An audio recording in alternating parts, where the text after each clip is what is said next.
जैसे कि आप लोग देख रहे हैं हमारे साथ है पूर्व विधानसभा प्रत्याशी, विधानसभा लड़ चुके चुनाव लक्ष्मी नारायण टाक साहब हैं, वरिष्ठ समाज सेवी धर्मपाल गोयल साहब हैं, समाज सेवी सुमित सारसर जी हैं और हमारी बहन भी साथ में हमारे।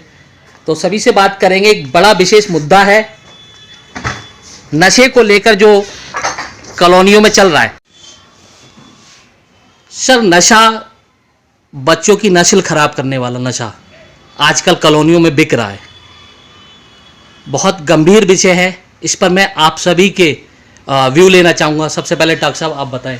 हाँ देखो जी, मैं फ्राइडे समाचार को मैं बहुत धन्यवाद देता हूँ जो कि इस विषय को उठा रहे हैं। और ये कॉलोनियों में बहुत ज़्यादा हो रहा है। दिल्ली के अंदर एक तो वो सट्टा हो रहा है, एक समेक और एक दारू, ये और दिल्ली में बिल्कुल बंद होने चाहिए। दिल्ली पुलिस का रोल इसमें है और हम चाहते हैं कि हमारी जो भाजपा की सरकार है, हम अमित शाह जी से हाथ जोड़ के विनती तय करते हैं कि ये जो नशा है इसको बंद कराया जाए। और इससे हमारे जो दिल्ली में क्राइम हो रहा है, हमारे लोग छोटे छोटे बच्चे जो स्कूल जाते हैं इसमें लिप्त हो रहे हैं और गलियों में मोहल्लों में मोटरसाइकिल ऐसे चलाते हैं। तो इसलिए मैं ये चाहता हूँ कि अगर दिल्ली में क्राइम ख़त्म करना है तो समेक और ये अपना जो ये सट्टा और ये दारू इसके ऊपर बैन लगना चाहिए, क्योंकि इससे हमारी भाजपा सरकार भी बदनाम हो रही है। मैं अमित शाह जी से हाथ जोड़ के निवेदन तय करता हूं कि दिल्ली में क्राइम खत्म करना वो चाहिए और इसमें दिल्ली पुलिस का भी एक बहुत बड़ा रोल है।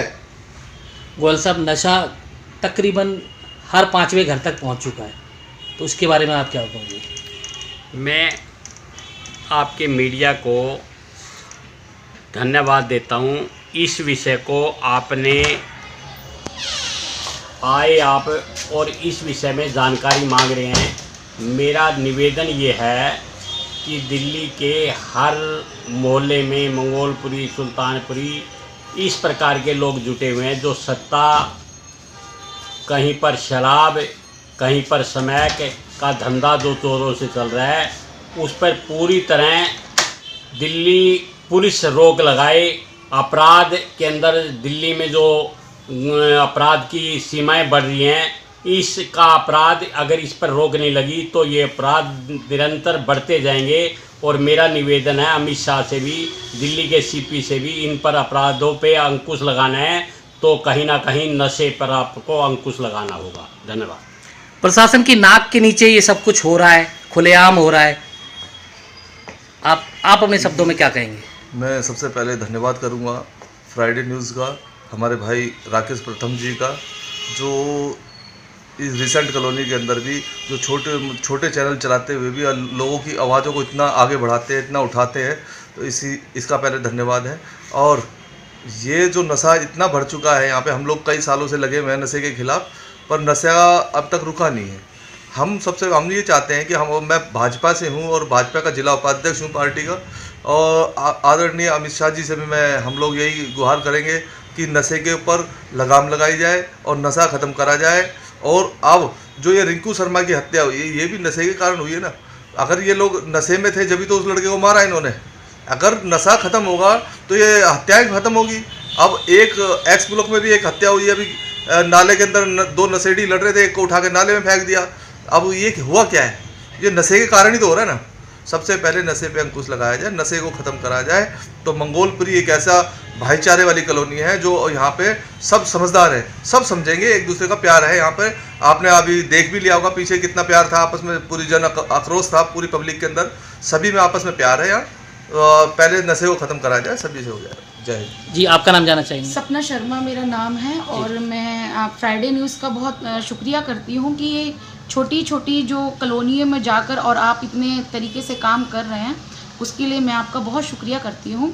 और जो आपने नशा के लिए अभी हमारे गोयल साहब बोले हैं, टाक साहब बोल रहे हैं और भाई साहब बोल रहे हैं, ये सब सही बोल रहे हैं, पर मैं महिला आयोग होने के बाद एक एक घर को, महिलाओं को मैं जानकर उनसे मिलकर मुझे जो पता चला है कि जो घर में नशा होता है, उनके बच्चे नशा करते हैं, उन महिलाओं के, उनकी बहनों का क्या दुर्दशा होती है कि वो अपने घर में बर्तन मांजते, बाहर जाके बर्तन मांजते हैं और काम करके आते हैं, उनके जो बच्चे हैं उनसे पैसा छीन के, उनको मार के पीट के नशे की वजह से उनसे पैसा लेके जाते हैं, स्मैक पीते हैं और सट्टा खेलते हैं। तो इस वजह से बहुत मैं दुखित हूँ, क्योंकि एक एक महिला इस तरीके से रो के दिखाती हैं और करती हैं। उनके घर में बर्तन तक नहीं होते हैं कि बच्चे जाकर, जो नशे में बच्चे होते हैं, उनके बर्तन तक, कुकर तक उठा के बेच देते हैं।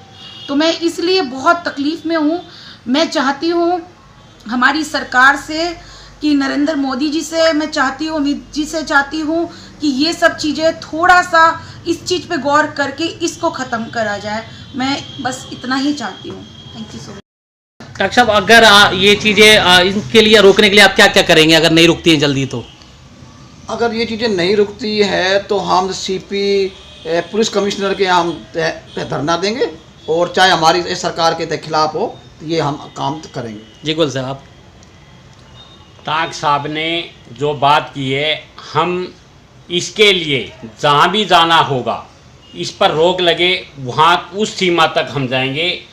हमारे को उम्मीद है कि हमारी सुनाई होगी। जय हिंद साथियों, स्वागत है आपका फ्राइडे समाचार न्यूज़ चैनल में। आप देख रहे हैं फ्राइडे समाचार न्यूज़ चैनल।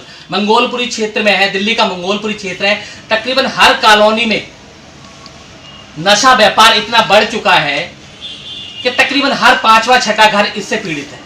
और आपको बता दूं, नशे तक ठीक था, दारू चलती थी, इतिहास से चलती आ रही है दारू, बीच में सट्टा भी आ गया, एक घर बर्बाद हो जाता सट्टे के कारण। लेकिन जो अब ड्रग्स का व्यापार पैर फैलाते जा रहा है पूरे क्षेत्र में, यह घिनौना एक तरह से अपराध है। एक व्यक्ति का मर्डर होता है, वो सिर्फ एक व्यक्ति का कातिल होता है। लेकिन ड्रग्स एक ऐसी चीज है, जिस परिवार का व्यक्ति सेवन करता है तो उसके साथ उसके 10 लोग परिवार के वो भी मर जाते हैं। एक व्यक्ति के मरने पर 2 दिन रोने के बाद कलेजा ठंडा हो जाता है। लेकिन ड्रग्स का सेवन करने वाला व्यक्ति तिल तिल करके डेली मरता है। अगर उसे ड्रग्स का डोज नहीं मिला तो वो ऐसे तड़पेगा कि उसका आधा शरीर जीवित है, आधा शरीर मृत है। लेकिन उसको देखते हुए जो 10 लोग हैं उसके परिवार के, वो बेचारे जीवित ही मर जाते हैं। ऐसी भयावह स्थिति है इस ड्रग्स के खेल की। और ड्रग्स का खेल इतना भयंकर है।